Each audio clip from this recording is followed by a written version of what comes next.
एक बार महाराणा प्रताप पुंगा की पहाड़ी बस्ती में रुके हुए थे। बस्ती के भील बारी बारी से प्रतिदिन राणा प्रताप के लिए भोजन पहुंचाया करते थे। इसी कड़ी में दुद्धा की बारी थी, लेकिन उसके घर में अन्न का दाना भी नहीं था। दुद्धा की माँ पड़ोस से आटा मांगकर ले आई और रोटियां बनाकर दुद्धा को देते हुए बोली, ले ये पोटली महाराणा को दे आ। दुद्धा ने खुशी खुशी पोटली उठाई और पहाड़ी पर दौड़ते भागते रास्ता नापने लगा। घेराबंदी किए बैठे अकबर के सैनिकों को दुद्धा को देखकर शंका। एक ने आवाज लगाकर पूछा, क्यों रे, इतनी जल्दी जल्दी कहाँ भागा जा रहा है? दुद्धा ने बिना कोई जवाब दिए अपनी चाल बढ़ा दी। मुगल सैनिकों से पकड़ने के लिए उसके पीछे भागने लगा, लेकिन उस चपल चंचल बालक का पीछा वह जेहर अक्सर में कसा सैनिक नहीं कस पा रहा था। दौड़ते दौड़ते वह एक चट्टान से टकराया और गिर पड़ा। इस क्रोध में उसने अपनी तलवार चला दी।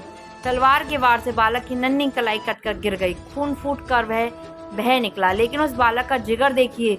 नीचे गिरी पड़ी रोटी की पोटली उसने दूसरे हाथ से उठाई और फिर सर पर दौड़ने लगा। बस उससे तो एक ही धुन थी, कैसे भी राणा तक रोटी यहाँ पहुँचानी है।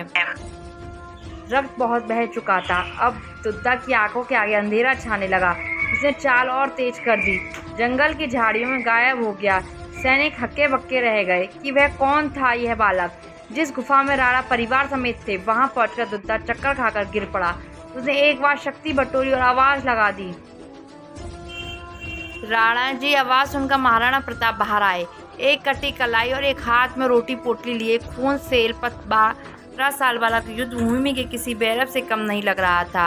राणा ने उसका सिर गोद में ले लिया और पानी की छींटे मारकर होश में ले आए। टूटे शब्दों में दुद्धा ने इतना ही कहा, राणा जी, ये रोटियां माँ ने भेजी हैं। फौलादी प्रण और तन वाले राणा की आंखों से शोक का झरना फूट पड़ा।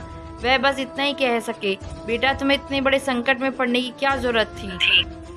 वीर दुद्धा ने कहा, अन्नदाता, आप तो पूरे परिवार के साथ संकट में हैं। माँ कहती है, आप चाहते तो अकबर से समझौता कर आराम से रह सकते थे, पर आपने धर्म और संस्कृति रक्षा के लिए कितना बड़ा त्याग किया। उसके आगे मेरा त्याग तो कुछ भी नहीं है। इतना कहकर वीरगति को प्राप्त हो गया। दुद्धा, राणा जी की आंखों में आंसू थे। मन में कहने लगे, धन्य है तेरी देशभक्ति, तू अमर रहेगा मेरे बालक, तू अमर रहेगा। अरावली की चट्टानों पर वीरता की एक कहानी आज भी देशभक्ति का उदाहरण व निखर बिखरी हुई है। हिंदू होना गर्व है। यदि वीडियो अच्छा लगे तो लाइक, शेयर, सब्सक्राइब कर दीजिए। राधे राधे।